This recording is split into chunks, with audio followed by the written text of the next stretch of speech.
Today's video will delve into the latest iteration of the GTA 6 mapping endeavor. The developers have expanded and refined the GTA 6 map significantly, making it the most comprehensive fan-made project to date. It incorporates all available data from leaks and the initial official trailer.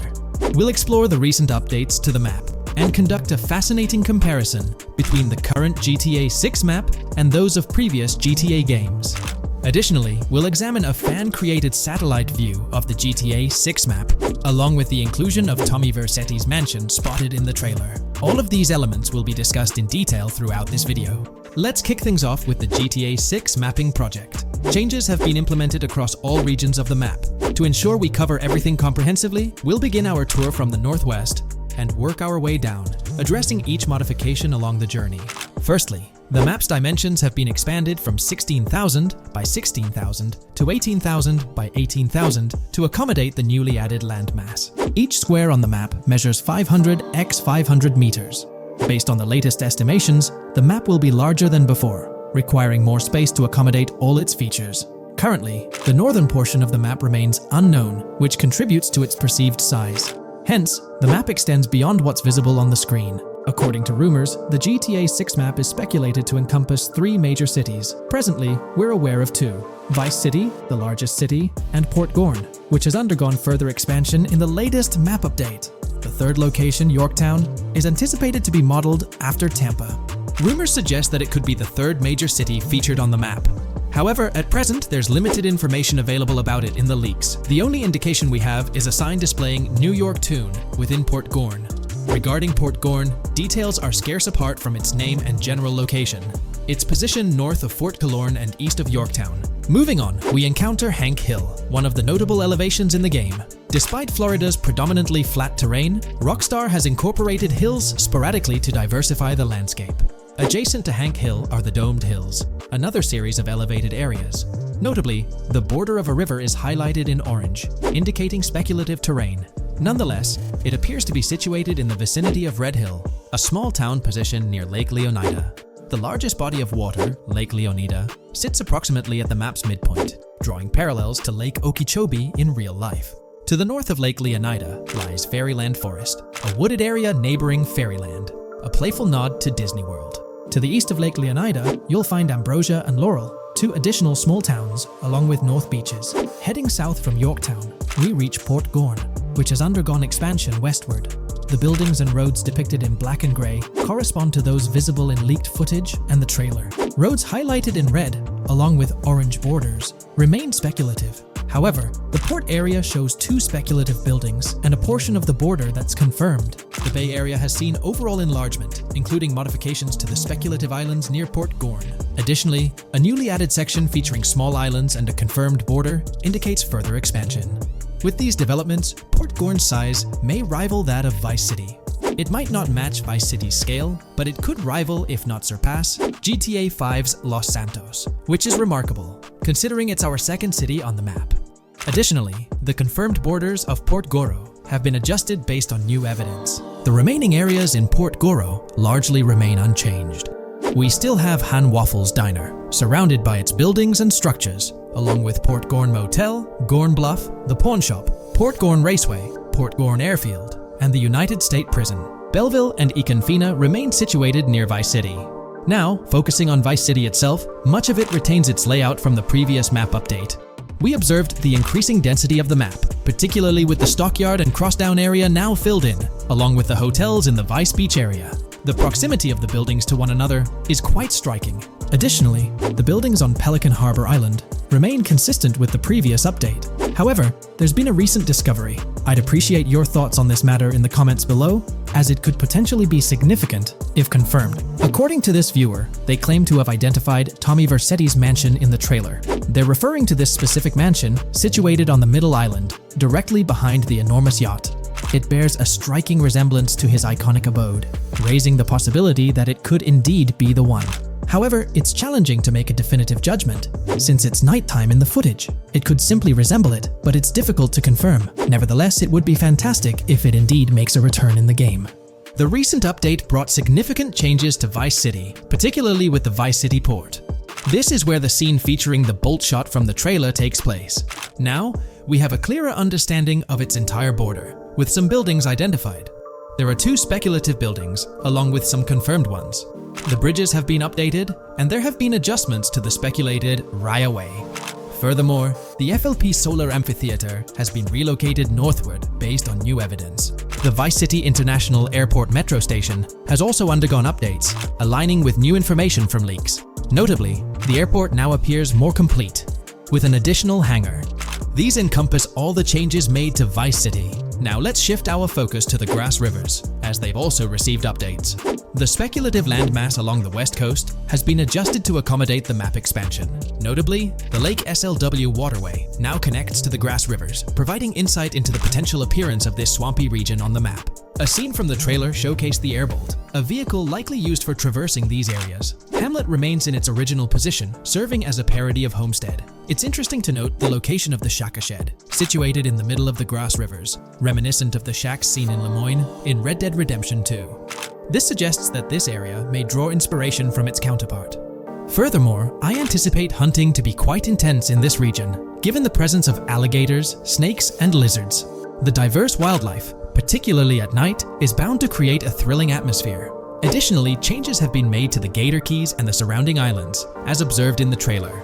More specifically, there have been additions to speculative locations, such as Bird Key, based on new evidence. Additionally, some speculative areas across the map have been updated. That wraps up the analysis of the latest version of the GTA 6 mapping project. It'll be intriguing to see how closely it aligns with the actual map. Moreover, let's delve into a fascinating comparison between this latest version and all the other maps in the GTA series. Take a look at this comparison. On the left side, you'll find the latest version of the GTA 6 mapping project. Above it, there's the map of North Yankton from GTA 5. To the right of the North Yankton map, you'll see the island of Copico from GTA Online. Next to Copico, there's the GTA 5 map. Below that, we have the GTA 4 map. Below the GTA 4 map are the maps of Liberty City and GTA 3. And finally, at the bottom, there's the map of GTA San Andreas. One of the first things I noticed is how compact the GTA 4 map appears compared to others. Despite its small size, it boasted greater density than the GTA V map.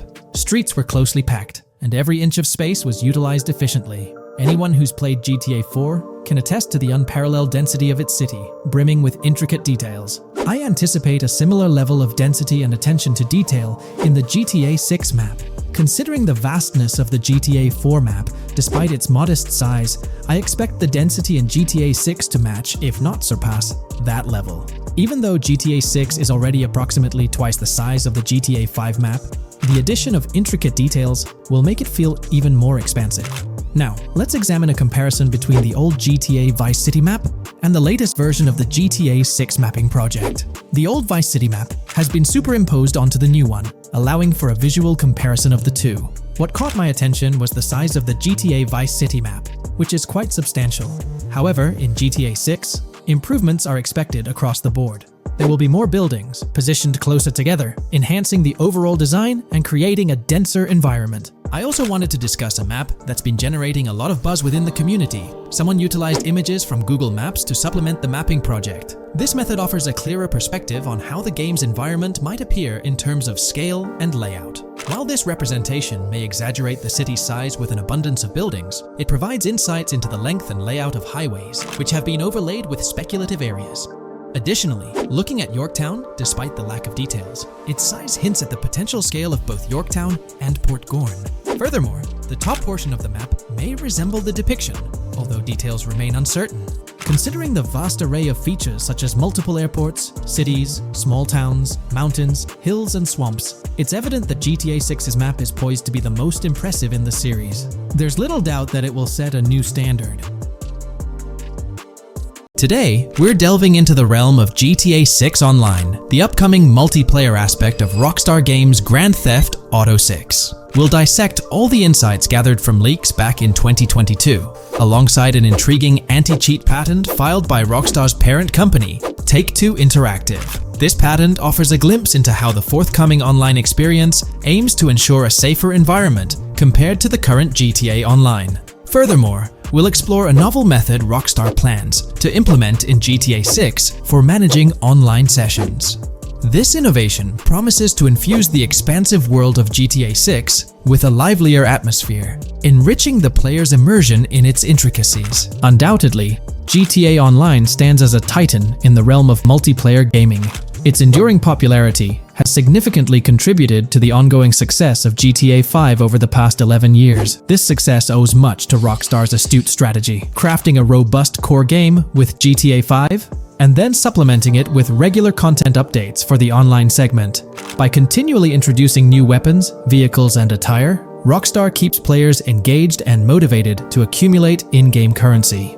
As we eagerly anticipate the official unveiling of GTA 6, players are hopeful that it will address prevalent issues plaguing the current iteration. Chief among these concerns is the rampant presence of modders and cheaters, whose actions not only disrupt gameplay, but also pose security risks by unlawfully accessing personal data. To tackle this issue, Rockstar has devised a fresh approach set to debut in GTA 6. This method aims to bolster the game's security measures. The patent responsible for this enhancement is titled Method and Apparatus for Preventing Cheating in a Video Game Environment by Providing Obfuscated Game Variables. Filed by Take-Two Interactive, Rockstar's parent company, in 2019, this patent outlines a system and method aimed at curbing cheating within video game environments. By disguising game variables in memory, the patent seeks to thwart attempts by players to monitor and manipulate values such as health, ammunition, and in-game currency for unfair advantages. Traditionally, developers combat such exploits by encrypting, coding, or obfuscating the location of these values, alongside implementing integrity checks to detect unauthorized modifications. However, these methods have drawbacks, as they often impact game performance and inadvertently expose variable locations to savvy attackers. Rockstar's innovation lies in masking the whereabouts of these variables, offering a more robust defense against cheating in GTA 6's online. I won't delve into the technical intricacies, but essentially, Rockstar employs a clever and seemingly straightforward technique to conceal these values. This makes it considerably tougher for attackers to pinpoint their locations. While the concept of masking values may seem straightforward, its effectiveness in bolstering stability and enhancing security for the future online segment is paramount. Moving forward, let's turn our attention to the next patent, titled System and Method for Session Management in a Multiplayer Network Gaming Environment. Filed by T2 Interactive in 2021, this patent addresses disclosed are systems and methods for session management. The disclosed system allows for seamless merging and splitting of network sessions in a multiplayer network gaming environment.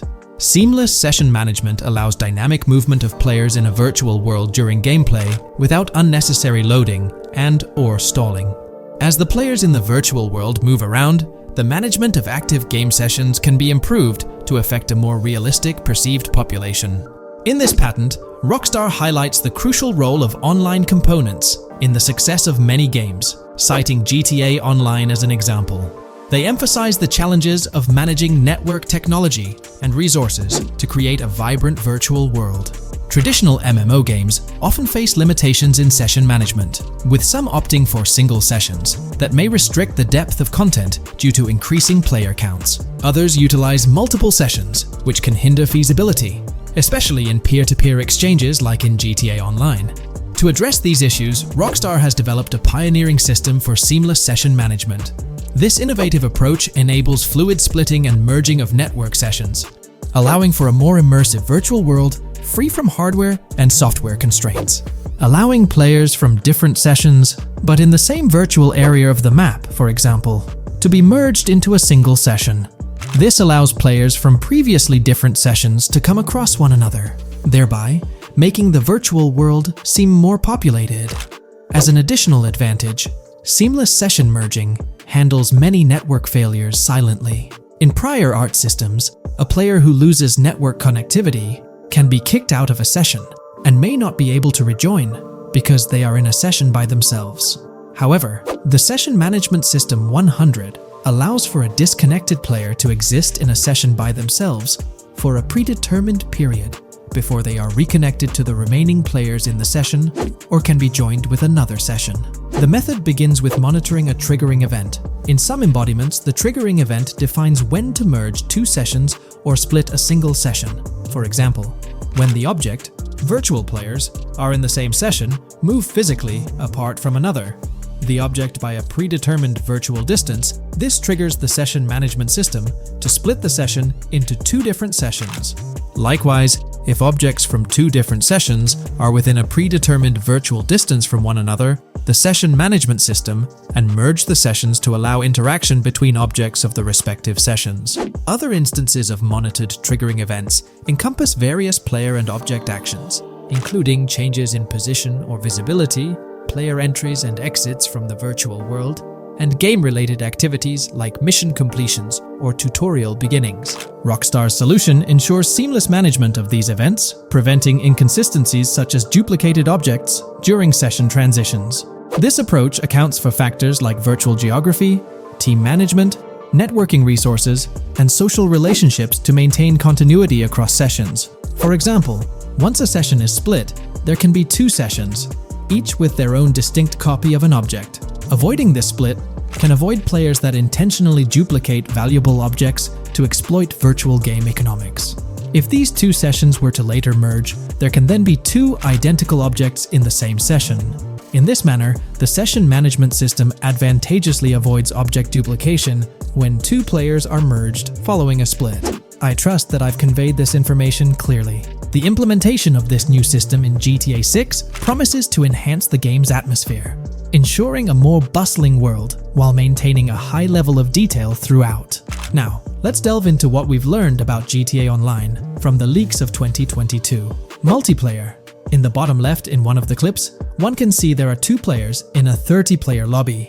This is because there are two slots for spectators, similar to GTA Online and Red Dead Online. There is also a reference to the script host. After that, there is a code which is either the session host or game master. Based on the information gathered, it seems probable that peer-to-peer connections and 30-player lobbies will make a comeback in GTA 6 Online. However, there's a twist in how sessions will operate, allowing for seamless transitions between them. Now, feel free to share your thoughts in the comments section about everything we covered in today's video regarding GTA 6 Online.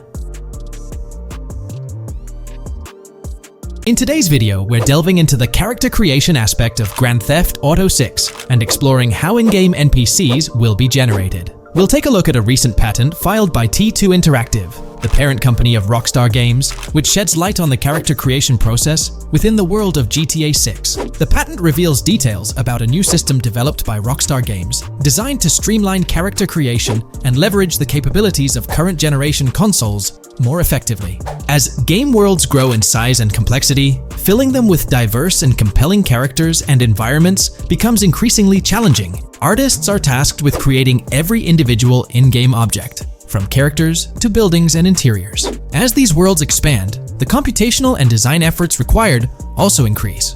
However, Rockstar Games has once again demonstrated innovation by developing a system that optimizes the rendering of 3D objects, ensuring efficiency without compromising on detail. This system addresses the challenges posed by the ever-expanding scope of game worlds. The patent we're examining in this video is titled System and Method for Game Object and Environment Generation. This video takes a deep dive into the generation of building interiors and characters within the expansive world being crafted by Rockstar Games. The patent starts off by providing an overview of how objects function within 3D spaces, as explained by Rockstar. Objects used in 3D graphics, often called assets, are a combination of geometry data, for example, the 3D model, and data for textures associated with the geometry data. An asset may be formed of one object, or it may be a composite object made from a combination of objects. The objects that form a composite object may in different contexts be used as independent assets unrelated to the composite object, or they may always be used as a subset of a larger object. They've provided an intro to how 3D objects function in games, aiming to help us grasp the workings of their latest invention. Persons of skill in the art will recognize that many different sorts of assets, such as vehicles, can be made from collections of subcomponents. For example, one aspect of the game might require a room, say a dining room. That entire dining room could be considered one game asset, but it will likely be created from several other assets, such as a table, chairs, dishes, glasses, wallpaper, flooring, etc. The glasses and chairs are independent of the larger dining room asset, As another example, a virtual person in the game, such a background character in a scene, would also be an asset. A person asset might be made up of a number of interchangeable objects such as legs, a torso, arms, a head, etc.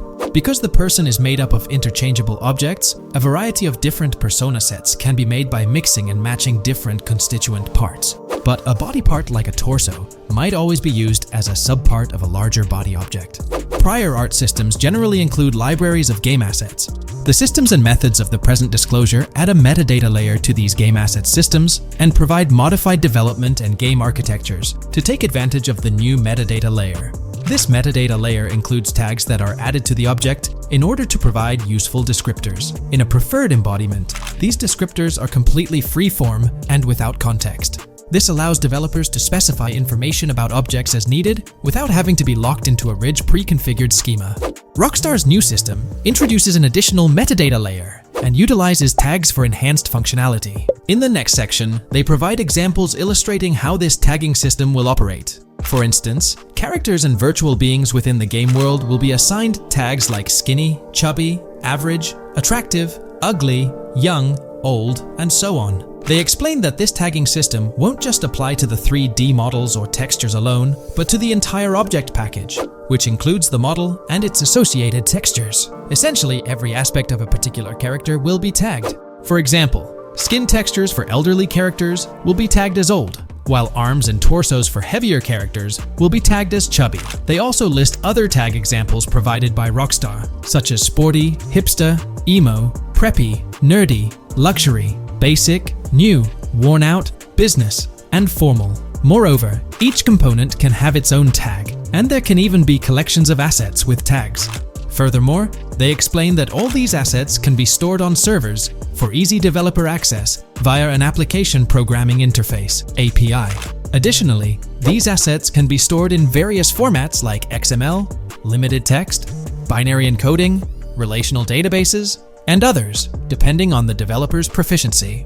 The systems and methods of the present disclosure further advantageously use the metadata via a rule set layer that uses the metadata to increase the speed and efficiency of game rendering, world or scene creation, game script execution, and rendering fidelity. In particular, the rule set allows designers to add context to the tags and to control their use by setting rules for the asset usage and the asset's interaction with the game and other objects. These rules are unrestricted and can be used to provide a wide variety of different capabilities and restrictions for objects. Let's take a look at how these tags will be put into action. For instance, if a jacket object is created, a tag like additional top garment can be assigned to it.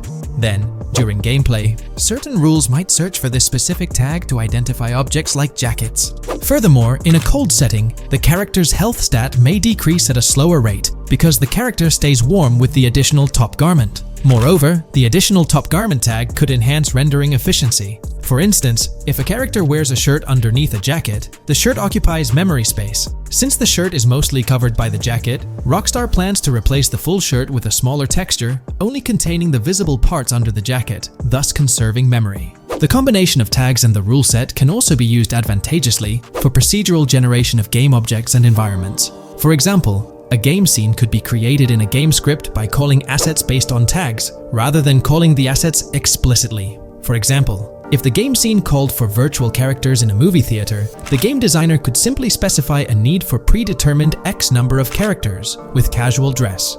If the designer wanted a sci-fi movie playing at the theater, it might also call for a higher percentage than normal of characters tagged nerdy. The metadata rule set interface would interpret these general instructions at game runtime to randomly generate virtual characters fulfilling those needs. Additionally, this system offers increased efficiency. For instance, the entire character object doesn't need to be packaged before streaming to the GPU for processing. Instead, they can be generated directly on the GPU using existing model and texture assets. Of course, Rockstar aims to utilize as many preloaded GPU textures as possible, while maintaining a realistic variety in the scene. Moreover, this system allows them to control the number of preloaded textures used in a scene. For instance, more textures can be preloaded for complex scenes and fewer for simpler ones. The goal of this video is to provide an overview of the key aspects of this new system. so I won't delve into every example described in the patent. Turning to the details of the specified metadata, in a particularly advantageous embodiment, the following metadata is included for each model and texture: IDs, property tags, match tags, randomization restrictions, expression data, and optimization data. While this selection of metadata has been found advantageous, different groupings and subsets of these tags can be mixed and matched as needed to accomplish particular design goals without departing from the spirit and advantages of the present disclosed inventions. The uses, embodiments, and benefits of each of these fields are described as follows.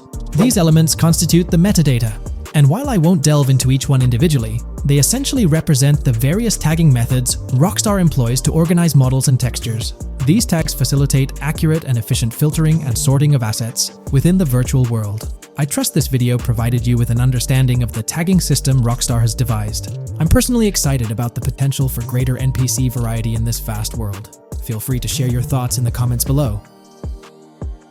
If you haven't been keeping up with the latest news on GTA 6 in the past year, you might be surprised to learn just how much information has surfaced. Let's bring you up to date. Here's a rundown of everything we currently know about GTA 6. First, let's talk about the game engine. Developers have made significant tweaks to the Euphoria physics engine, enhancing ragdoll physics and overall game physics compared to GTA 5. Additionally, they're incorporating lighting and skybox systems akin to those seen in Red Dead Redemption 2, promising improvements like volumetric clouds and better lighting effects. Notably, leaks also hint at advanced weather systems, with heavy fog making an appearance, a feature less prevalent in GTA 5. Moving on to characters, while the main protagonists are Jason and Lucia, leaks have unveiled additional character names.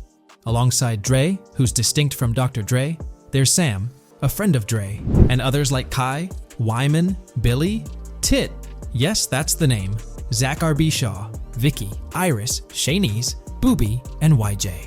Surprisingly, we even have details about their heights in the game, with Lucia standing at 5'3" inches and Jason at 6'1". Wait, regarding the setting, we know of 3 different gangs in Vice City: San For San, a Haitian gang, the Guardia Brothers, and the Far-Right Militia.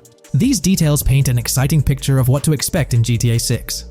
We're also privy to a variety of items and tools in GTA 6.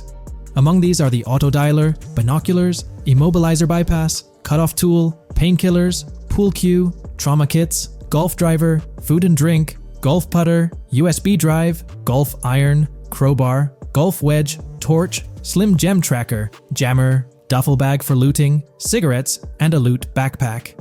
Furthermore, there's a confirmed list of weapons including a rocket launcher, assault rifle, baseball bat, polymer pistol, knife, bolt-action sniper rifle, Molotov cocktail, spear gun, which is intriguing, smoke grenade, compact SMG, flashbang, micro SMG, sniper rifle, heavy machine gun, auto rifle, and pump-action shotgun. The weapon wheel, much like in Red Dead Redemption 2, will be divided into 3 sections: weapons, equipment, and gear. It's interesting to note that players can hold different weapons in each hand, with a quick item inventory displayed in the bottom left corner of the screen.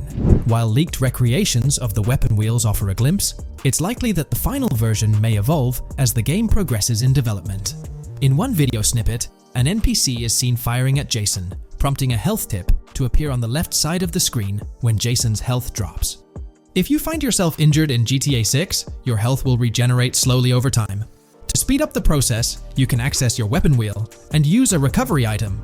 In GTA 5, health only regenerates up to 50%, requiring snacks for full recovery.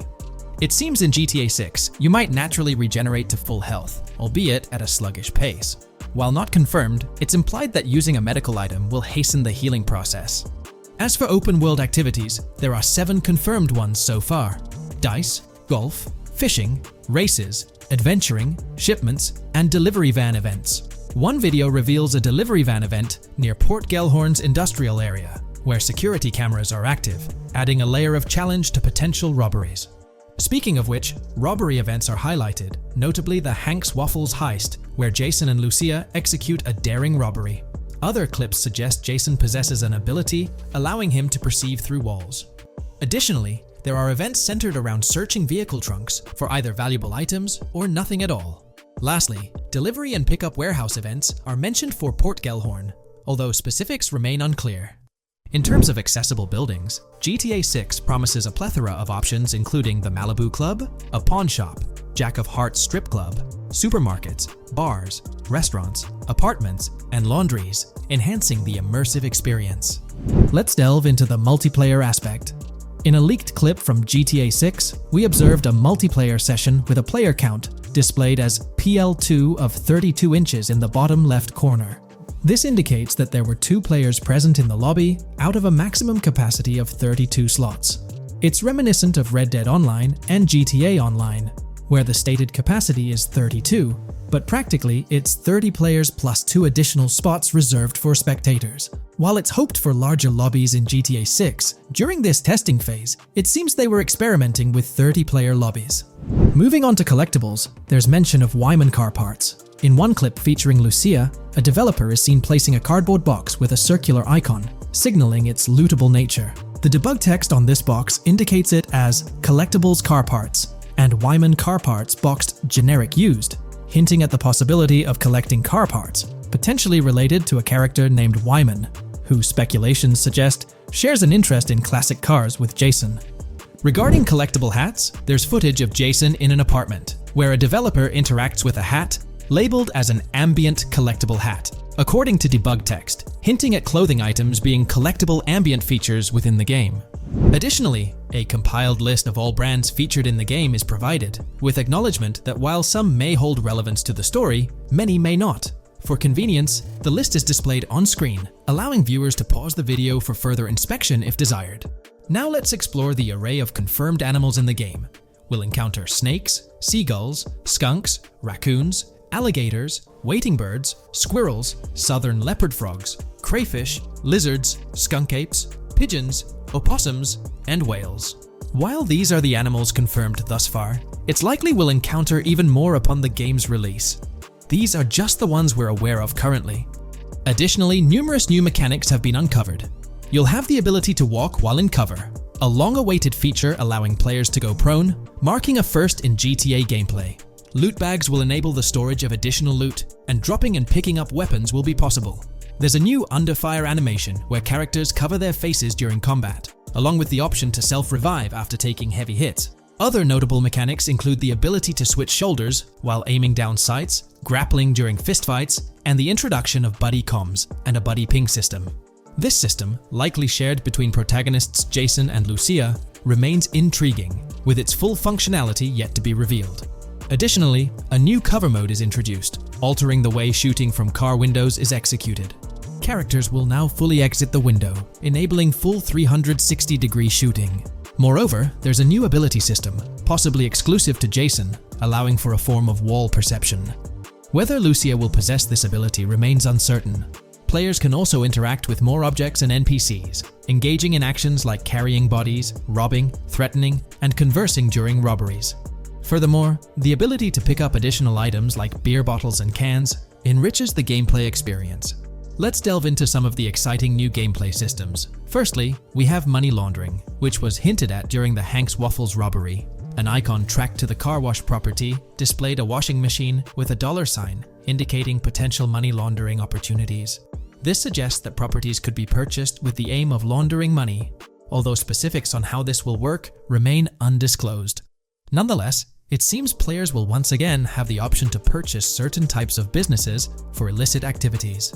Fences, not the ones you jump over or drive through, but rather individuals involved in illegal transactions, are confirmed to be in the game. A fence acts as a middleman, buying illegal items from players to resell them to others. Hacking will also play a role, with Lucia seen carrying various hacking tools, although it's uncertain if Jason will have access to these items as well. Previous leaks hinted at Lucia's role as the designated hacker, but only time will tell. Pragmatic, cool, and chaotic romantic are different event types mentioned in the events list. Players will also have the ability to command the other character during a robbery. In leaked footage, a tip prompts players to check in with Jason, or hold for more options, indicating the potential to issue commands to your partner during a heist. This feature should streamline gameplay, allowing players to effectively control both characters simultaneously. Let's dive into the AI witness system and police recognition feature, which is quite significant. In the Hank's Waffle robbery video, beneath the wanted level stars, there's a mention of full description, suggesting that witnesses have detailed information about you. This implies that once identified, the police will recognize you. When Lucia enters a police vehicle, there's initially no vehicle description, but this quickly changes to a full vehicle description. This indicates that law enforcement will have detailed information about your vehicle. Moreover, the text warns that any vehicle seen entering will be noted by the authorities. This suggests that even after losing a wanted level, if spotted again in the same vehicle, the police will pursue and apprehend you. During the robbery scene, Jason is shown attempting to prevent customers with yellow icons above their heads from calling the cops or fleeing. Additionally, a female NPC inside the diner exhibits similar behavior, with her icon flickering as Lucia leaves, turning red when surrounded by cops, and then fleeing upon spotting Lucia. These advanced NPC systems indicate a more sophisticated interaction model. Regarding item sharing, Jason and Lucia appear to be able to share items between them. For instance, in one clip, Jason steals items from containers, keeping some for himself while sharing others. Unlocking doors and gates is also demonstrated, as seen in a video featuring Jason in the San Fernando area. Debug text indicates locked door panels, implying the need to unlock specific doors and gates. Moving on, let's delve into the plethora of new features, spanning 2 full pages. Firstly, there's an enhanced AI system, exemplified in a video where enemy AI targets Lucia when she turns around. These AI adversaries showcase improved decision-making, adjusting their shooting strategy based on the circumstances. Notably, they dynamically alter their position concerning nearby objects, hopefully avoiding frustrating, head-glitching tactics. Additionally, they exhibit more tactical behavior, like lowering their profile during reloads and strafing left to right while firing. NPC behavior has also received an upgrade, with groups of AI no longer wandering solo, but instead moving in clusters, reminiscent of Red Dead Redemption 2's feature. This is evident in a video where Lucia encounters a group of tourists, chatting as they pass by. This adds depth to the pedestrian dynamics, as previously seen in GTA 5, where individuals roamed independently. Now, expect to see various groups, and even couples strolling together, enhancing the game's immersion. A new feature allows players to surrender to the police during a robbery, introducing an intriguing dynamic with yet-to-be-revealed consequences. Additionally, players can purchase gumballs from vending machines, possibly serving as a health boost, although details remain speculative. Similar to GTA 5, your character's attire will become soiled over time, adding a layer of realism. Furthermore, glimpses of Jason in various states, with different hair lengths and facial hairstyles, hint at a hair growth system akin to Red Dead Redemption 2's feature. This seems highly probable given the game's lineage. In terms of sustenance, players can consume items directly from their inventory. In a gas station scene, Jason adds wine, soda, and fruit to his inventory, indicating the ability to eat and drink on the go, similar to mechanics seen in Red Dead and GTA Online. Introducing a new event type known as a cop trap, which will be strategically set up in various locations. The confirmed locations are displayed on your screen. This indicates that law enforcement will deploy different tactics to ensnare you. Alongside this, there's a new police system known as Time Until Cops Dispatch. Now, when you commit a crime, the police won't immediately appear. Instead, you'll have a brief window to evade capture before law enforcement starts converging on your location. Security cameras play a role in surveillance, but their functionality differs from GTA Online. Instead of instant detection, there's a detection meter akin to games like Payday 2 or 3. As the meter fills up, you'll need to break line of sight within a certain time frame to avoid detection. Players will also have the ability to restrain NPCs, primarily through zip ties, as seen in leaked footage. This feature adds a new layer to robberies, allowing for more control over the situation. Furthermore, players can loot vehicles, as shown briefly in the Hank's Waffles video. A button prompt to examine SUV appears, suggesting the opportunity to inspect random vehicles and potentially pilfer valuables from them. In GTA 6, expect an enhanced car hijacking system. For instance, the presence of the immobilizer bypass suggests that stealing luxury cars will be more challenging. Additionally, an item called a Slim Jim will be utilized to unlock older vehicles, indicating increased difficulty in car theft. Moreover, there are events that allude to the possibility of failing to steal a car, with distinct scenarios like Steal Car in Progress and Steal Car Fail, showcasing potential mishaps. Two intriguing events, Carjacking-Cat and Carjacking-Advanced AI, hint at further complexities in vehicle-related activities. The game boasts improved vehicle damage and handling, evident in clips where car crashes exhibit more realistic effects, such as front fenders splitting apart and car hoods bending realistically. Furthermore, car interiors now feature a functional GPS and waypoint system, enhancing the immersion, especially in first-person driving. Additionally, players have the option to enter a car from the passenger seat, adding a touch of realism to the gameplay experience. Considering these details, it's evident that GTA 6 prioritizes intricate design elements, as evidenced by the meticulous attention to detail throughout the game. In GTA 6, expect to encounter raccoons scouring through trash cans and pilfering food bags. This is evident in the game files, where 3 world events, Raccoon Climb Out of Garbage, Raccoon Rummage Trash, and Raccoon Steal Food B, are documented. While there are numerous intricate details to delve into, if you find this level of detail intriguing, you can find more information in the provided link below, specifically on pages 19 and 20. As for sound design, it's no surprise that sound will be more realistic in GTA 6. Weapon sounds are crisper and more authentic, with increased volume for a more immersive experience. Additionally, the impact of bodies hitting the floor will have a deeper thud, creating a more visceral effect. Police sirens will reverberate off buildings and environmental elements more realistically, while the sound of items will vary depending on the surroundings. For instance, if you're in a shipping container, sounds will echo more, adding depth to the auditory experience. Overall, these sound enhancements aim to emulate real-life scenarios more accurately, contributing to the game's realism. A while back, there was a significant leak revealing a plethora of potential world encounters, random events that occur as you navigate the game world. I've displayed these on your screen, and while I won't go through each one, you'll notice they're quite fascinating.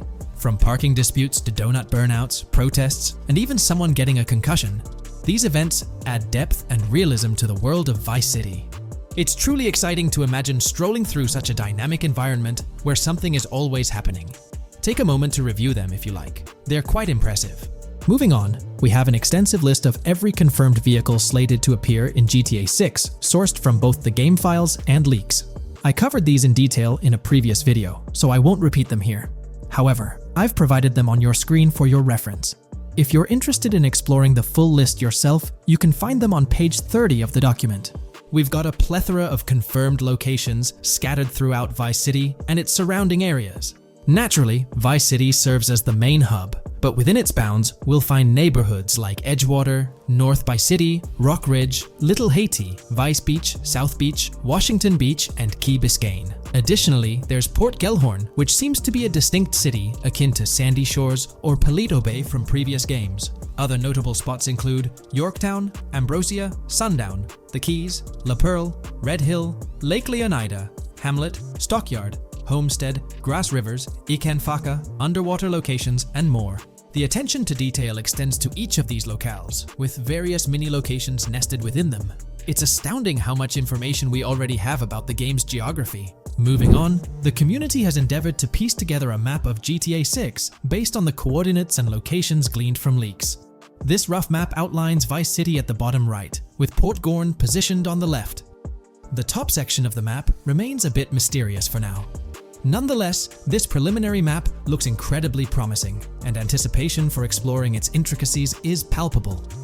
Finally, the document wraps up with around 20 pages detailing places found in the leaks that align with real-world locales in Miami.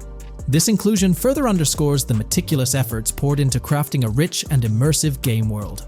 When we talk about the positive aspects of this partnership, it's essential to highlight the potential benefits that can emerge from Rockstar's newfound support for the modding community. One of the significant upsides is the acknowledgement of the brilliant and skilled developers behind the modding scene.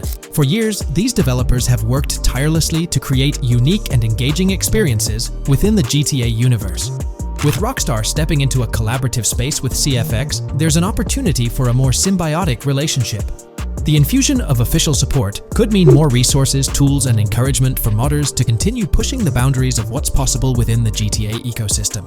This collaboration might lead to innovative gameplay features, improved server stability, and an overall better experience for both players and content creators. Moreover, the recognition from a gaming giant like Rockstar could open doors for these modders in the industry. It may pave the way for potential collaborations, official partnerships, or even job opportunities within the gaming development sphere. This, in turn, could elevate the modding community to a more prominent and respected position within the gaming landscape. However, it's crucial to approach these potential benefits with cautious optimism. While the partnership appears promising on the surface, the reality lies in how Rockstar manages the delicate balance between maintaining control over its intellectual property and allowing creative freedom for the modding community. The outcome will heavily depend on Rockstar's willingness to foster collaboration, rather than imposing strict regulations. As GTA 6 draws closer, the impact of this collaboration will become more apparent. Whether it becomes a model for future partnerships between game developers and modders, or encounters challenges that hinder its success remains to be seen. The dynamics between Rockstar and the modding community could shape the future landscape of custom servers, roleplay experiences, and the overall modding scene in the gaming world. Stay tuned as we continue to explore and analyze the evolving relationship between Rockstar and the modding community. On the positive side, there's a glimmer of hope that Rockstar's acknowledgement of mods enhancing the player experience could pave the way for more modding support in GTA 6.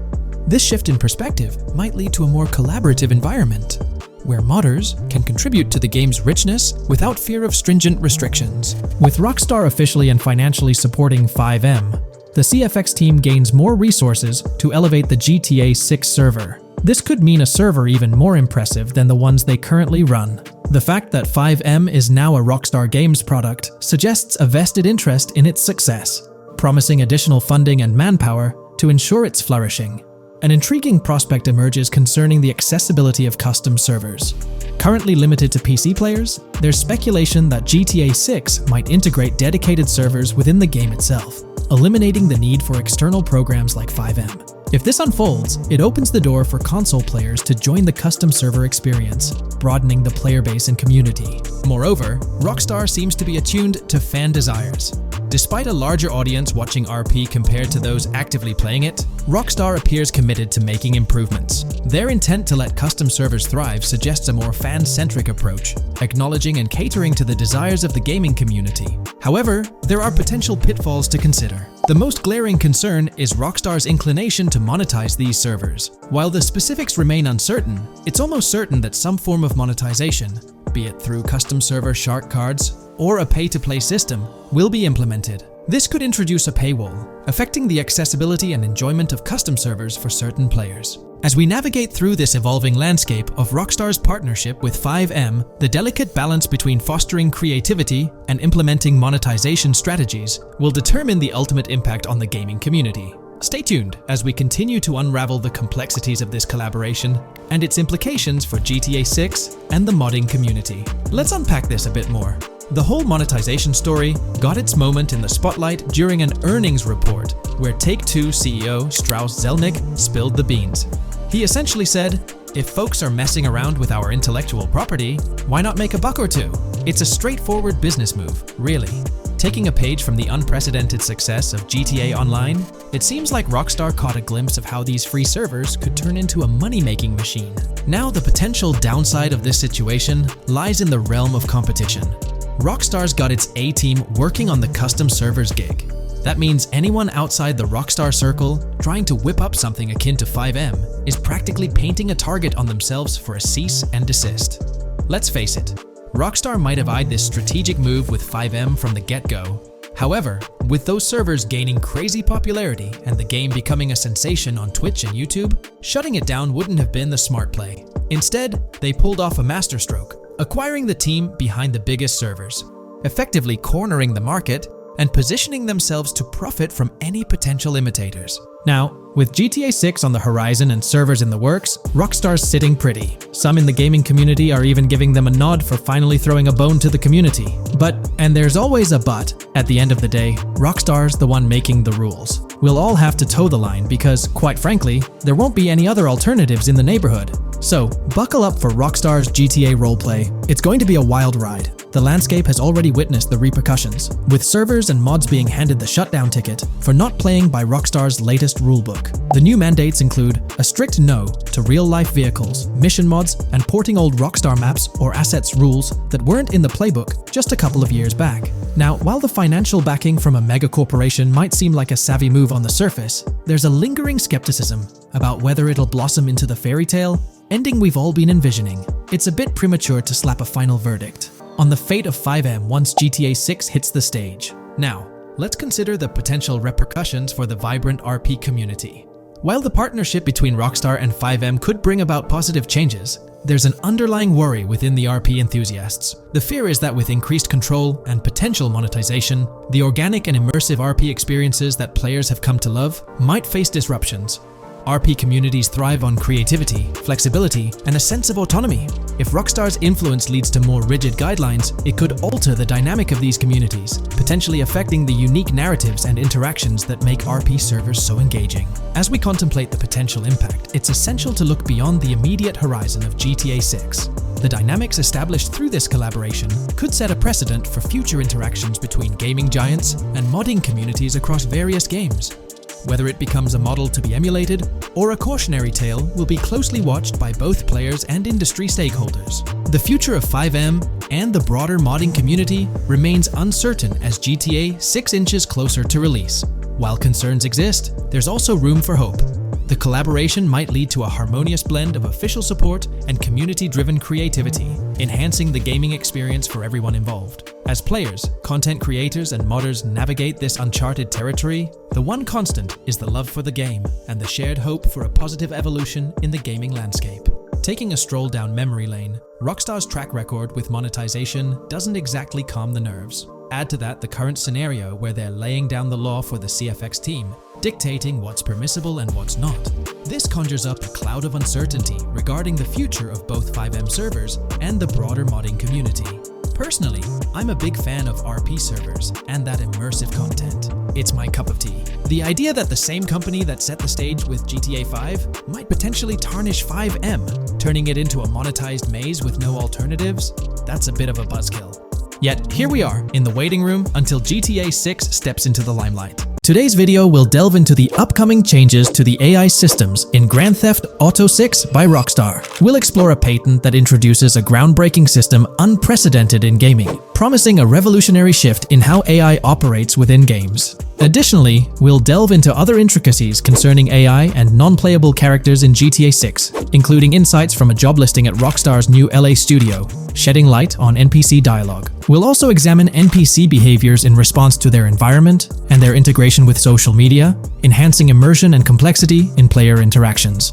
Let's kick off with Rockstar's innovative AI system set to debut in Grand Theft Auto 6. Described by Rockstar as the most significant and immersive evolution of the series, the emphasis on immersion is evident in their patent filings. We'll focus on one particularly intriguing patent, unveiling a new system poised to revolutionize AI in gaming. Considering Rockstar's commitment to delivering the most immersive experience yet, it's evident that NPCs and AI will play pivotal roles. This patent specifically pertains to animations in GTA 6, aptly named System and Method for Virtual Character Locomotion. Back in 2020, Rockstar Games unveiled an innovative system that will debut in GTA 6. Now, the details might sound a bit complex, but essentially, this patent outlines a fresh approach to animating characters and imbuing them with dynamic intelligence. These characters will now possess a kind of virtual brain, allowing them to react to their environment, other NPCs, weather, and even their mood, influencing their animations on the fly. Before this advancement, each character's animation had to be painstakingly recorded in a studio equipped with motion capture technology. This process involved attaching markers to actors' suits and compiling animations into what's called an animation tree. This method was resource-intensive, limiting the variety of animations Rockstar could include in their games. For instance, in GTA 5 and Red Dead Redemption 2, each NPC had its own animation tree, containing all their actions. Animation trees essentially stack animations, blending them together seamlessly and transitioning between them based on player input and in-game conditions. Additionally, motion matching, a feature seen in GTA 5 and RDR2, automatically selects animations based on player actions and the surrounding environment. This results in fluid and lifelike character movements, such as running while shooting, creating a more immersive experience for players. With GTA 6, Rockstar introduces an innovative system designed to optimize resources and streamline animation data. This approach allows for more content within the game while offering a broader array of animations. It shares similarities with motion matching but diverges in its utilization of a new framework. Rather than relying on conventional animation trees, character animations will be predominantly data-driven, adapting dynamically to environmental cues. These animations will be categorized into distinct motion types, representing unique character styles. Each character will possess a designated motion type, enhancing the depth and realism of their movements. As an illustration, let's consider various states such as tired, injured, and normal, each corresponding to a set of animations. Additionally, every character will possess their own blackboard, a virtual representation of their current state and surroundings. This blackboard stores crucial data including the character's condition, location, weather, temperature, and more. Utilizing this information, the game's code dynamically selects appropriate animations or styles for the character, enhancing their responsiveness to the virtual world. For instance, in the Ocean Drive scene from the trailer, we observe a character seated on the sidewalk.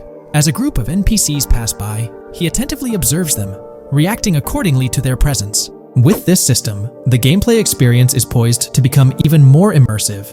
It will prioritize environmental data, including the presence of other NPCs and vehicles, alongside factors influencing the character's mood. Consequently, NPCs will exhibit previously unseen levels of reactivity, shifting focus to a noteworthy job listing from Rockstar's recruitment opportunities. Last year, Rockstar opened a new studio in Los Angeles. From what we know, it's purely a new motion capture studio, so they have another one besides the one in New York, mainly to record NPC dialogue probably. This discovery confirms that. I checked Rockstar's careers page just now, and there's a job offer at Rockstar LA for Associate Writer Pedestrian and Ambient Dialogue.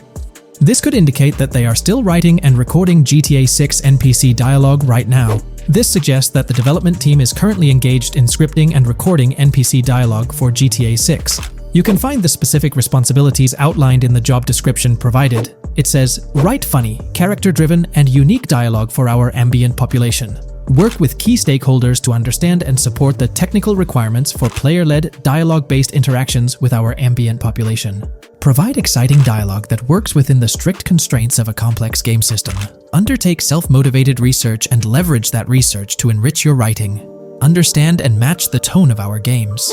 This underscores the commitment of Rockstar to ensuring that GTA 6 remains true to its franchise roots. Aligning NPC dialogue with the established GTA universe bodes well for the game's authenticity. Shifting gears to another aspect related to NPCs, let's delve into how they'll integrate with social media. Not only will NPCs exhibit more lifelike behaviors and interactions with their surroundings, but they'll also engage with social media platforms, a novel addition to Grand Theft Auto 6. Here's a rundown of the phones observed. NPCs will be equipped with various phone models, as evident from both images and the trailer. Notably, NPCs will actively engage with their phones, which boast fully functional cameras and displays, an improvement over GTA V. For instance, in a scene from the trailer set on Ocean Drive, an NPC can be observed capturing photos or videos with their phone. The displayed imagery accurately reflects the NPC's point of view, suggesting the possibility for NPCs to record and share in-game content on the virtual social media platforms. Let's delve into an intriguing Reddit post that delves into this aspect further. Here's why NPC-recorded TikToks aren't as far-fetched as you think. A common speculation point I see on this subreddit is the potential for NPC-recorded TikToks for the game's social media that was teased in the trailer, like someone filming you commit a crime and you later seeing that post online. Many have dismissed this as far-fetched in terms of development complexity, but I wanted to discuss why it's plausible. Firstly, I think we've already seen a system that could serve as a base for building a TikTok-like system, the Instant Replay, Rockstar Editor from GTA 5. Given this game is more of a sandbox with physics rather than a competitive shooter, where replay systems are typically seen, it's even more impressive to consider this system in GTA 5. It accurately records and replays events just as they happened, with every car, ragdoll, etc., moving just as it did originally in the moment. The tech behind this isn't actually recording like a camera and replaying, it's really just recreating it, which again makes it impressive how much time Rockstar put into it, making it accurate. To me, this feels like what could be used as a base for a system where NPCs record their own videos from their perspective. This next thing is something I could have sworn I remember hearing long ago, but can't seem to find, and was hoping someone on here remembers too. Back before GTA 5's launch, there were details revealed through various interviews, magazines, etc., and I remember hearing or reading something about being able to watch your own crimes on Weasel News on the TV. This obviously didn't end up in the game, but there is a slight remnant of it in GTA Online. Am I the only one who remembers this being mentioned for single player though? Maybe my mind is playing tricks on me. Anyways, this last point is actually from the trailer. At the 0:33 mark, in this scene we see a lot of NPCs hanging out on a busy street, and one NPC in particular recording on his phone. As we know, Rockstar's trailers are always all in engine, no CGI cinematics, so I think it's worth noting that it looks as if his screen is accurately showing what he's looking at. My screenshot is zoomed in, but if you got Hatmark on the trailer, you can see it matches up to what he's looking up at. Could this be a hint towards said system, or just a nice detail? Rockstar has a reputation for delivering what they showcase in their trailers, often exceeding expectations. Their dedication to enhancing NPC interactions in GTA 6 underscores their commitment to creating a vibrant and authentic game world. I'm curious to hear your thoughts on these developments. Feel free to share your opinions in the comments below. The GTA 6 community has just found some major clues left by Rockstar Games, and it was under our nose the whole time. GTA 6's Trailer 1 revealed a ton of new things about the game off the bat, but recently, there's been even more developments that show off the GTA 6 main character story, Lucia. We learn a bunch of new things about her background, so if you're not interested in potential spoilers, this may not be the video for you. This information is directly from Rockstar Games, so this is the real deal. So getting into the details of Lucia's jail cell, let's focus on those newspaper clippings. I'll do my best to zoom in and enhance the image, but there are two distinct white clippings with black text. One of them appears to have a portrait, and I can only speculate that it might resemble a modern-day wanted poster. This could be showcasing the story of Lucia's alleged crime, accompanied by an image like a visual representation of what she's accused of. It's almost akin to a wanted picture that you'd find in a newspaper. This phenomenon isn't unheard of in real life. When people do something noteworthy or newsworthy, it's not uncommon for them to keep a record of it, like an article, and put it up on their wall as a sort of memento. It's like a snapshot of a moment in their life, even if it involves legal trouble. So Lucia might be preserving this particular newspaper clipping as a piece of her history, whether it's for sentimental reasons or perhaps as a reminder of the circumstances that led to her incarceration. Now let's broaden the scope a bit and draw comparisons to previous GTA protagonists. Take Michael DeSanta, for instance. His mansion has family photos on the walls. Franklin Clinton's house features similar personal touches. Even Trevor Phillips, in his trailer, has pictures that tell a story about his life. It's not just confined to the HD era. Even in the 3D era games, characters had their own way of leaving traces of their lives in their living spaces. This inclination to personalized living spaces is fascinating. In Lucia's case, the jail cell is an unexpected canvas for her personal story. It makes you wonder about her background, the choices she made, and the events that led her to that cell. Exploring these details could give us a deeper understanding of who she is and why she's in the predicament we find her in. Considering Lucia's attachment to those newspaper clippings, it raises interesting questions about her attitude towards her crimes. Perhaps she finds a sense of pride, or even enjoys the bit of notoriety or fame she's garnered from her actions. Keeping those clippings might be her way of cherishing the attention or recognition she's received. The prospect of spending a substantial amount of time in prison also suggests that it could involve more than just a brief cutscene, but potentially a series of missions within the jail environment. Now, shifting our attention to the picture above the bunk bed, it's a bit of a visual puzzle. While it's challenging to discern details, on the left side, there's a guy with a drink in hand, donning a white t-shirt. Next to him is a woman with voluminous hair, and in the foreground, there's another figure. This composition raises the question of whether these individuals could be Lucia's family. The dynamics and connections between characters are often crucial in unraveling the narrative of any GTA game. Acknowledging my limited knowledge about jail life, it's uncertain whether inmates generally have the privilege of keeping photographs with them as mementos. However, in this specific scenario, it appears that Lucia can. This might imply that the prison depicted isn't a maximum security facility, given the freedom for inmates to keep personal items. While the setting is far from casual, it offers a level of interaction and mobility, allowing inmates to go outside, engage in conversations, sit at tables, and soak in sunlight. The orange jumpsuits signify their status, but the absence of being handcuffed to the ground suggests a certain level of relative freedom. In this context, the allowance of pictures and photographs could offer an additional layer of insight into the characters and their personal connections, providing players with a unique perspective on Lucia's life, both inside and outside the jail cell.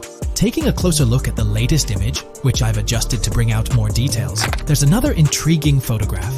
A guy in an orange shirt catches the eye, positioned alongside two women on the right. The one on the left appears to be sporting a hat and sunglasses, although discerning whether any of them is Lucia remains challenging. They could very well be family members, close friends, or simply individuals from her social circle. Amidst all the uncertainty, Lucia seems notably fixated on reflecting upon her actions and the community's response. Beyond this, it's evident that Lucia maintains a distinct connection with a specific group of people, as indicated by the presence of their pictures in her jail cell. It's not just about her individual experience. There's a shared history captured in those photographs, hinting at relationships that go beyond the confines of the jail cell. Directly below the image featuring the guy in the orange shirt and the other girls, there's yet another photograph. Although the details are obscured, the presence of someone standing in the picture is noticeable. Lucia is seemingly constructing a collage of photos, creating a visual narrative that serves as a repository of memories. These images might play a crucial role in not only grounding her within the context of her relationships, but also providing a semblance of continuity and connection to the outside world. It's worth mentioning that the footage I'm working with is the highest quality version sourced from YouTube, as Rockstar hasn't officially released it on their Newswire page. Despite being in 4K, the YouTube upload might introduce some compromises in image quality, so there could be nuances in the pictures that we might miss. Once Rockstar throws the official trailer our way, we're likely to get a treasure trove of additional details. But for now, let's roll up our sleeves and dissect the snapshots from Lucia's jail cell. Apart from Jason, there's another player in Lucia's story. Stephanie, the Leonid Department of Corrections representative. Picture a different scene though. Lucia's cell is a far cry from Stephanie's office. In this particular shot, Stephanie's unmistakably holding down the fort in a black dress, center stage on the right. Flip to the left frame, and there she is again, donning a red dress on the right side.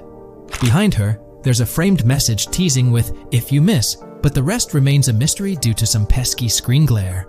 Now let's make a full turn and voila! Another Stephanie pic in the bottom right corner. This time, the backdrop suggests a domestic scene, perhaps with a partner. She's got on some bluish shades, slightly different from what we catch a glimpse of later. The background paints a more vivid picture, a collection of books, pamphlets, a conspicuous high-visibility vest, and yet another potential newspaper clipping.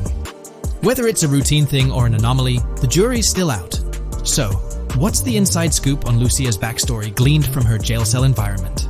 Well, the state of the jail suggests it's seen better days. Peeling bits off the windows hint at a place with some history. That initial shot with the barbed wire strongly implies it's not a newly minted spot. It's got the wear and tear of time etched into its surroundings.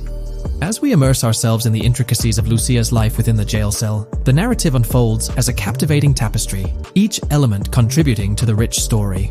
The subtleties, from the cryptic newspaper clippings shedding light on her alleged crimes to the carefully chosen photographs depicting relationships with family and friends, create a vivid and compelling portrait of Lucia's existence, both within and beyond the jail confines. The personal touches within her confined space evoke a rawness that harks back to the legacy of previous GTA protagonists. Lucia's jail cell, unexpectedly, becomes a canvas revealing a story that transcends the conventional GTA narrative. It prompts curiosity about her past, the decisions that led her to incarceration, and the intricate web of relationships that define her.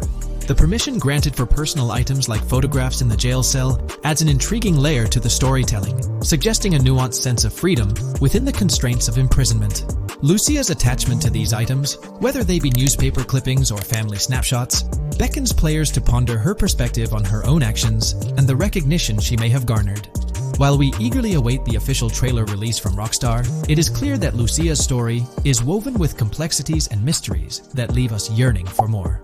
The weathered appearance of the jail environment, with peeling bits off the windows and subtle signs of aging, hints at a setting steeped in history, amplifying the anticipation for the unfolding narrative.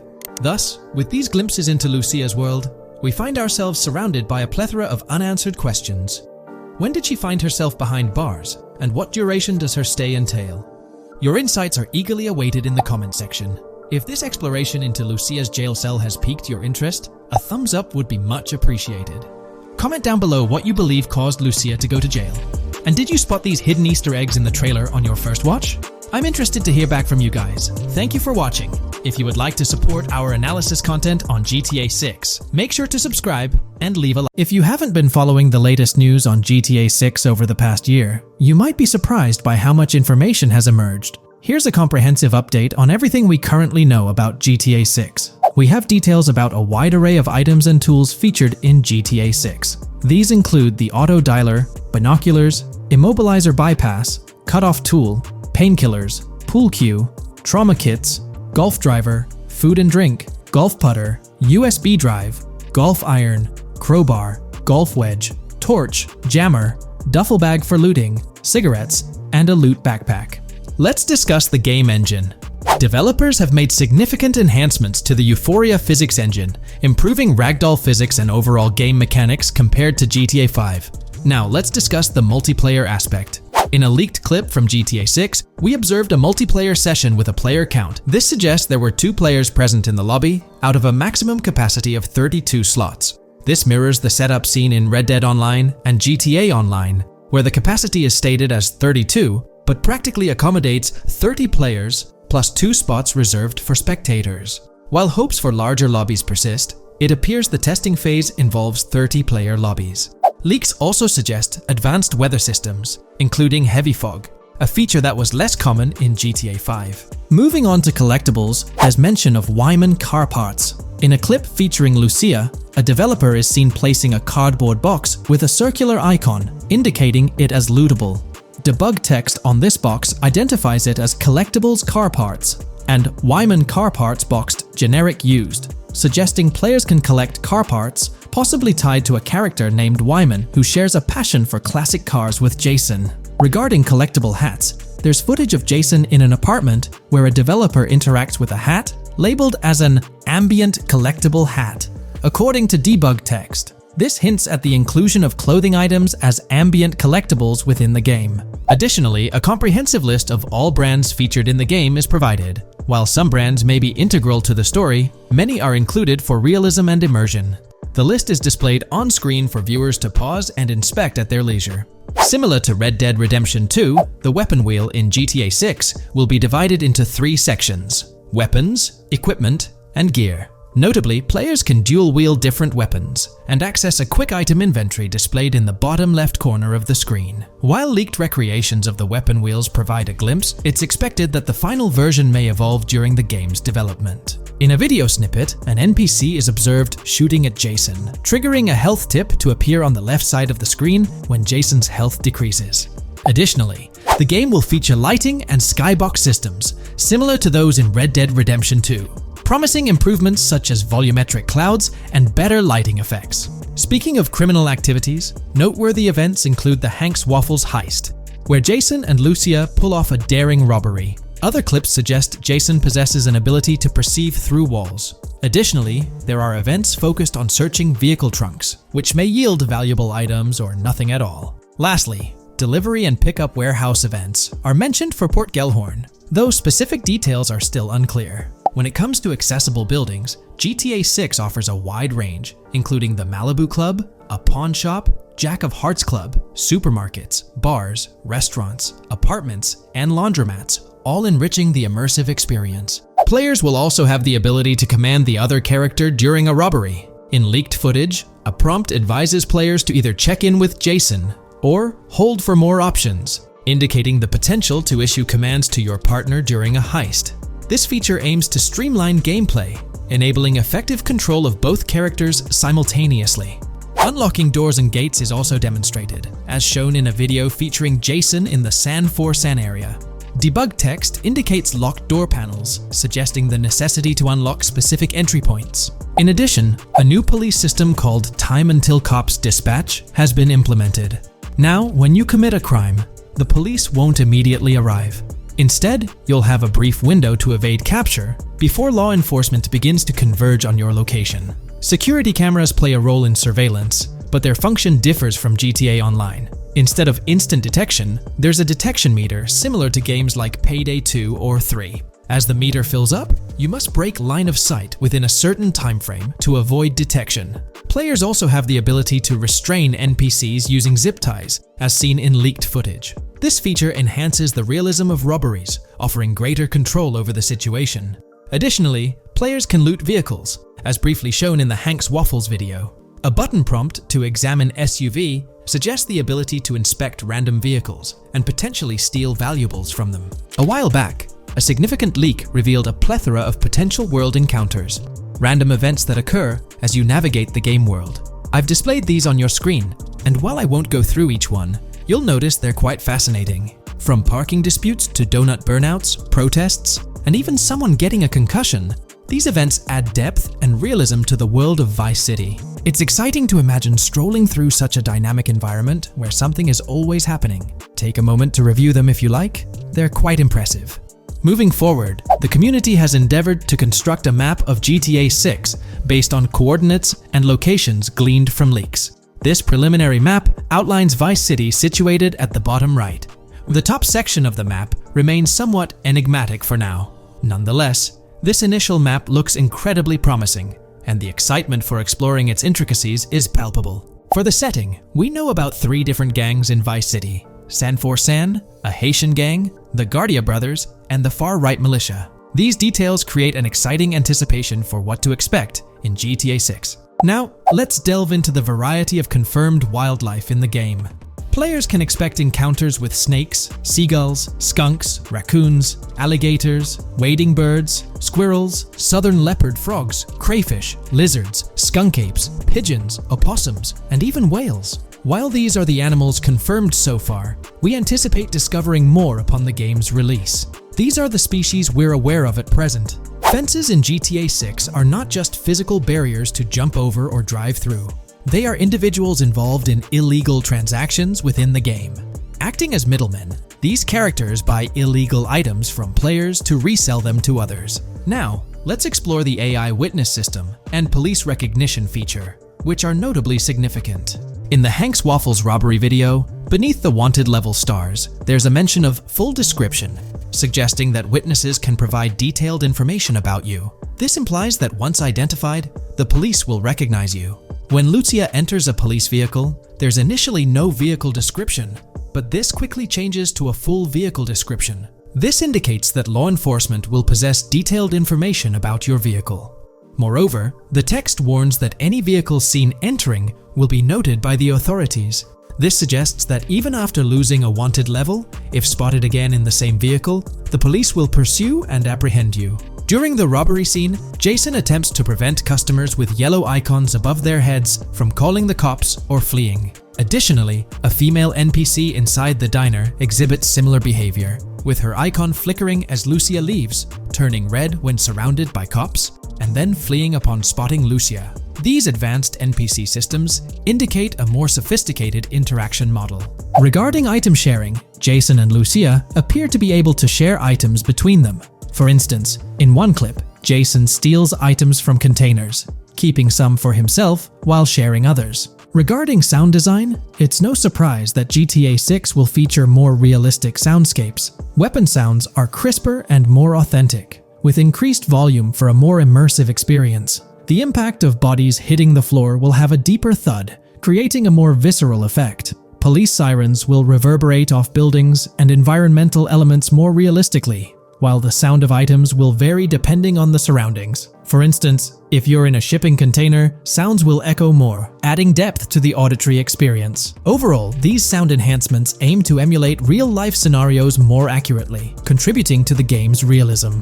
Moving on, we have an extensive list of every confirmed vehicle slated to appear in GTA 6, sourced from both the game files and leaks. I covered these in detail in a previous video, so I won't repeat them here. However, I've provided them on your screen for your reference. If you're interested in exploring the full list yourself, you can find them on page 30 of the document. The game features improved vehicle damage and handling, as seen in clips where crashes result in realistic effects, like splitting front fenders and bending car hoods. Furthermore, car interiors now include a functional GPS and waypoint system, enhancing immersion, especially in first-person driving. Players also have the option to enter a car from the passenger seat, adding a touch of realism to gameplay. These details highlight GTA 6's commitment to intricate design elements, evident in its meticulous attention to detail throughout the game. In addition, several new gameplay mechanics have been revealed. Players will now have the ability to walk while in cover, a long-awaited feature that introduces prone movement for the first time in GTA gameplay. Loot bags will allow for storing additional items, and players can now drop and pick up weapons. A new under fire animation has been introduced where characters cover their faces during combat, and players can opt to self-revive after sustaining heavy damage. Other significant mechanics include the ability to switch shoulders while aiming down sights, grappling during hand-to-hand combat, and the introduction of buddy communications and a buddy ping system. This system, likely shared between protagonists Jason and Lucia, remains intriguing, with its full functionality yet to be revealed. Additionally, a new cover mode has been introduced, altering the way shooting from car windows is executed. Characters will now fully lean out of windows, enabling full 360-degree shooting. Furthermore, a new ability system has been introduced, potentially exclusive to Jason, allowing for a form of wall perception. Whether Lucia will possess this ability remains uncertain. Players can also interact with a greater variety of objects and NPCs, engaging in actions such as carrying bodies, committing robberies, issuing threats, and conversing during criminal activities. Moreover, the ability to pick up additional items, such as beer bottles and cans, enhances the overall gameplay experience. Let's explore some of the exciting new gameplay systems. Firstly, there's the introduction of money laundering, hinted at during the Hank's Waffles robbery. An icon found near the car wash property featured a washing machine with a dollar sign, suggesting potential opportunities for money laundering. This implies that players may be able to purchase properties with the intent of laundering money, although specific details on mechanics remain undisclosed. Nevertheless, it appears players will once again have the option to acquire certain types of businesses for illicit activities. Additionally, there's a confirmed lineup of weapons, which includes a rocket launcher, assault rifle, baseball bat, polymer pistol, knife, bolt-action sniper rifle, Molotov cocktail, spear gun, which is intriguing, smoke grenade, compact SMG, flashbang, micro SMG, sniper rifle, heavy machine gun, auto rifle, and pump-action shotgun. Moreover, glimpses of Jason in various states, sporting different hair lengths and facial hairstyles, suggest a hair growth system akin to Red Dead Redemption 2. This feature seems highly likely given the game's lineage. In terms of sustenance, players can consume items directly from their inventory. In a scene at a gas station, Jason adds wine, soda, and fruit to his inventory, highlighting the ability to eat and drink on the go, akin to mechanics seen in Red Dead and GTA Online. In GTA 6, you can expect to encounter raccoons rummaging through trash cans and stealing food bags. This is evidenced in the game files, which document 3 world events: raccoon climbing out of garbage, raccoon rummaging through trash, and raccoon stealing food. While there are numerous intricate details to explore, we've uncovered a multitude of confirmed locations spread across Vice City and its surrounding areas. Naturally, Vice City serves as the central hub, encompassing neighborhoods such as Edgewater, North Vice City, Rock Ridge, Little Haiti, Vice Beach, South Beach, Washington Beach, and Key Biscayne. Additionally, there's Port Gellhorn, which appears to be a distinct city akin to Sandy Shores or Paleto Bay from previous games. Other notable spots include Yorktown, Ambrosia, Sundown, The Keys, La Pearl, Red Hill, Lake Leonida, Hamlet, Stockyard, Homestead, Grass Rivers, Ikenfaka, various underwater locations, and more. Each of these locales is meticulously detailed, with numerous mini locations nestled within them. It's remarkable how much information we already have about the game's expansive geography. In GTA 6, if your character sustains injuries, health will regenerate slowly over time. To expedite recovery, you can access the weapon wheel and utilize a healing item. Unlike GTA 5, where health only regenerates up to 50% naturally and requires snacks for full recovery, GTA 6 appears to allow for natural regeneration to full health, albeit at a slower rate. While not officially confirmed, it's implied that using a medical item will accelerate this healing process. Regarding open-world activities, there are 7 confirmed activities thus far: dice, golf, fishing, races, adventuring, shipments, and delivery van events. A video showcases a delivery van event near the industrial area of Port Gellhorn, featuring active security cameras that add complexity to potential heists. 2 distinct event types mentioned in the events list are Pragmatic Cool and Chaotic Romantic, introducing a new event type called Cop Trap, strategically placed in various locations across the map. The confirmed locations are displayed on your screen, indicating that law enforcement will deploy different tactics to apprehend you. Next, let's explore the array of new features spanning 2 full pages. Firstly, an enhanced AI system is showcased in a video, where enemy AI targets Lucia once she turns around. These adversaries demonstrate improved decision-making, adapting their shooting tactics dynamically based on the situation. Notably, they adjust their positioning relative to nearby objects, aiming to avoid frustrating head glitching tactics. Additionally, they display more tactical behaviors, such as lowering their profile during reloads and employing lateral strafing while firing. NPC behavior has also undergone enhancements, with AI groups no longer wandering individually, but moving in clusters, reminiscent of the dynamics seen in Red Dead Redemption 2. This is evident in a video where Lucia encounters a group of tourists engaged in conversation as they pass by. This enriches pedestrian interactions beyond the independent roaming seen in GTA 5, now featuring diverse groups and even couples strolling together, enhancing the game's realism. A new gameplay feature allows players to surrender to the police during a robbery, introducing an intriguing dynamic with consequences yet to be fully revealed. Additionally, players can purchase gumballs from vending machines, potentially serving as a health boost, although specific effects remain speculative. Similar to GTA 5, your character's attire will accumulate dirt over time, adding a layer of realism. Hacking will also be a significant element, with Lucia seen carrying various hacking tools, though it's unclear if Jason will have access to these tools as well. Previous leaks suggested Lucia's role as the designated hacker, but further details will emerge in due course. Expect an enhanced car hijacking system in GTA 6. For example, the inclusion of an immobilizer bypass suggests that stealing luxury cars will be more challenging. Additionally, a tool called a Slim Jim will be used to unlock older vehicles, adding complexity to car theft.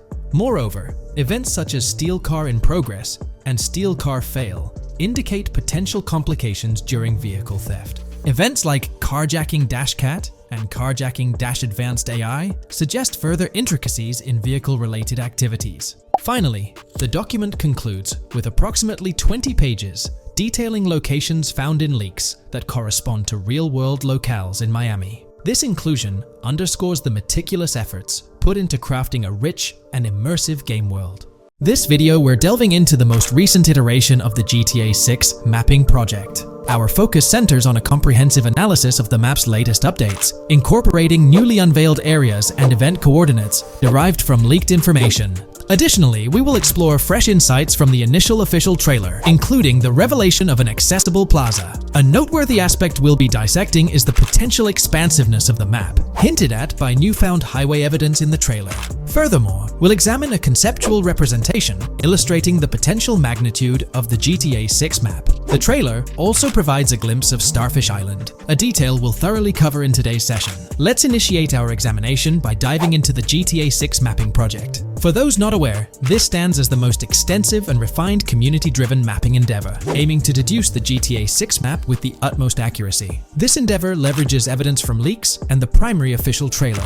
In our previous map analysis, we scrutinized significant alterations in the Boardgorn and Grass Rivers areas, expanding the map to an impressive 18 by 8 kilometers. However, today's exploration will predominantly focus on alterations in the Vice City region. Rumors suggest that the GTA 6 map will encompass 3 major cities, with Vice City and Portgorn being the identified urban centers so far. Vice City, drawing inspiration from Miami, and Portgorn, a fusion of Gulf cities in Florida. The speculated third city could possibly be modeled after Orlando or Tampa. Earlier rumors hinted at Yorktown being the third city, approximately aligning with Tampa's location. However, intriguingly, structures observed in leaked material from Portgorn were reminiscent of Panama City. Rockstar appears to amalgamate elements from distinct cities to craft a unique virtual landscape. Turning our attention specifically to Vice City, notable modifications are discernible in the Stockyard and Crosstown area. While these alterations may not be immediately apparent, a thorough comparison with the prior map iteration reveals notable changes in street layouts for improved connectivity. Building positions, including the relocation of the Jack of Hearts nightclub, featured in leaks and the trailer, signify significant shifts. Adjacent structures visible in the trailer's music video shoot scene have undergone subtle rearrangements. A noteworthy addition to the GTA 6 mapping project encompasses events gleaned from leaks, introducing a dynamic layer to our understanding of the evolving landscape. At present, we've pinpointed 4 events on the map, marked by light blue dots. These events include the missing persons poster at the liquor store, the big cat cage roof at Everyday Art Elephant, and the Everyday Art Sidewalk Creep, all clustered around the Crosstown SL Stockyard area. Meanwhile, there have been notable changes in the Vice River area. with some buildings rearranged and brought closer to the river. The overall shape of this area has also been altered, and a new marina building near the airport has been introduced, based on recent evidence. Another significant alteration concerns the incorporation of Ica and Belleville into Vice City. While their status remains speculative, with their names displayed in red, Ica is purportedly inspired by Allapattah, a neighborhood in Miami-Dade, while Belleville draws parallels with Brownsville. Formerly perceived as small towns on the outskirts of Vice City, they're now considered part of the Vicedale neighborhoods, following fresh evidence. This reclassification potentially places scenes like the police officer pursuing the overweight individual in the Belleville neighborhood. Furthermore, a notable discovery linked to Tommy Vercetti's mansion has surfaced. Star Island's inclusion in the game has been confirmed, evidenced by its appearance behind the Rockstar Games title, and in a scene featuring a bikini-clad woman. This revelation solidifies its status as a game location, with strong ties to the original Starfish Island from GTA Vice City, where Vercetti's estate was situated. The prospect of encountering the mansion in-game, whether as an accessible structure or an abandoned relic, remains uncertain but tantalizing. The mention of Star Island remains speculative, as indicated by its red font, leaving the possibility open for it to be renamed Starfish Island or something else. These developments encapsulate the latest updates to the GTA 6 mapping project. Additionally, let's delve into a Reddit post that has garnered attention. I'm still very intrigued by the prospect. This is a full accessible plaza. The full access plaza featured in the trailer has piqued my curiosity. This snapshot is captured during a scene where Jason and Lucia evade the police momentarily. Positioned on the right side of the frame is a sign, presumably denoting a mall within the game. Notably, several brand names, including Kowalski, Callis, Scala, and Alpha, are visible on this sign. Furthermore, a portion of the mall's name briefly appears, starting with Ever. Could it be Evergreen Plaza or another variation? The answer remains elusive, and we'll have to await further developments to unravel this mystery. I can pretty much bet on it that this shit will indeed be fully accessible. Most of the signs on that structure look to be clothing and accessory shops, which would easily mean it's accessible to us. I'm really hoping the mall makes a return in this one and will serve kind of as a player hub when online drops. Oh, that would be good. Maybe a spot where you can't attack. Could meet people to join up for races, heists, etc. That would be pretty neat. Now let's shift our focus to some additional findings that might provide evidence for the existence of the third major city in GTA 6. Furthermore, we'll explore why the actual map size of GTA 6 could potentially surpass the estimations derived from the mapping project. Possible map length. Since we don't know what's in the northern part of the map, and we're not sure if it ends where the current mapping project suggests, I thought the map could look something like this. I get that a map like this might be 4 times bigger than GTA 5, so it could be a lot, but we can't be sure about Rockstar's plans. I also think so, because on the east coast of the current map, we have Vice City's predicted beach areas going almost to the very top. Kind of feels like the map shouldn't just end there. And if Port Gellhorn is based on Fort Myers, then maybe Tampa and Orlando could be there too. But with the current borders, there's not enough space even for a small town. Also, shaped like this, the map would resemble actual Florida more. What do you think? Now, here's something to ponder. If the map indeed resembles this depiction, it would be quite astonishing. It's intriguing how the leaks have remained silent about the northern portion of the map. I'm curious to hear your thoughts in the comments. How far north do you speculate the map extends? Do you reckon it's just slightly beyond what's revealed in the mapping project? Or could there be a substantial unseen territory? Shifting gears, let's delve into a significant discovery. An observation on the size of the map using highway exits as a guide. I believe that 2 blink and you'll miss them shots from the trailer, combined with something I saw in the leaks, have given us a serious hint as to just how big the map for GTA VZ might turn out to be. Specifically, north-south. The first is the shot of the man grabbing his crotch while stopped on the side of the highway. Specifically, the highway exit signs in the background. They suggest that this shot is being taken from just north of exit 14 on the highway, if turning left has you going east and turning right has you going west. What's more, the GTA VSI mapping project believes that the highway that this shot is taken from is Interstate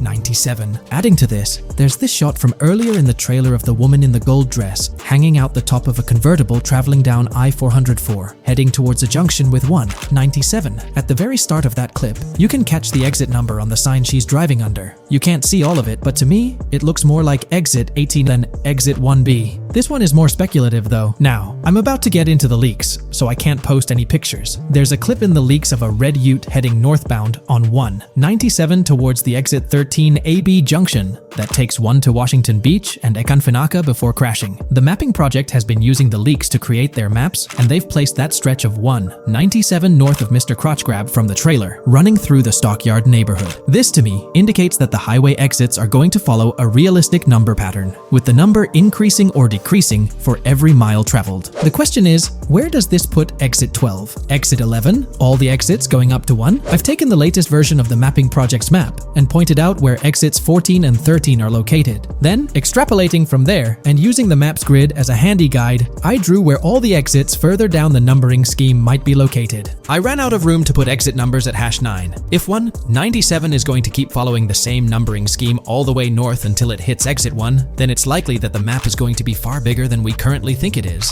and what's been shown and plotted out so far. In fact, I think the only reason nothing's been plotted up there so far is because so much so far has focused on Vice City and its environs. 404.2 could wind up running just as far north, allowing for a few extra miles and exit numbers to accommodate it crossing the Everglades grass rivers before turning north, as I-75 in real life does. Bottom line, the map for this game is going to be enormous. There's been some chatter among you all about another potential scenario, the possibility of I-97 serving as a loop highway encircling the map's perimeter, similar to GTA 5. While this is a valid consideration, I've largely dismissed it due to a straightforward reason. As previously mentioned, I-44 boasts exit numbers and highway markers that suggest its considerable length, likely extending westward until it reaches the Gulf of Mexico before veering north, mimicking the real-life trajectory of I-75. If the map's northern boundary remains close to its current cutoff point, and I-97 extends west and south extensively, then it's plausible that I-44 would mirror this pattern in the opposite direction.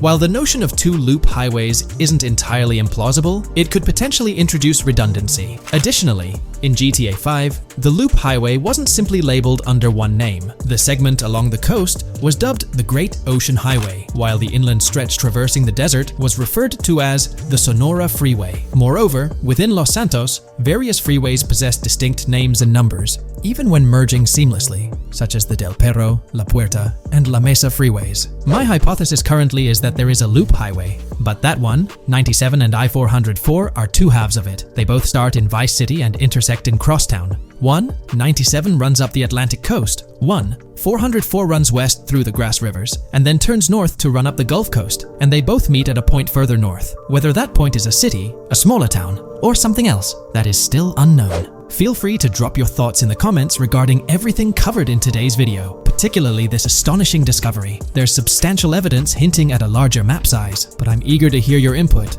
so don't hesitate to leave a comment below.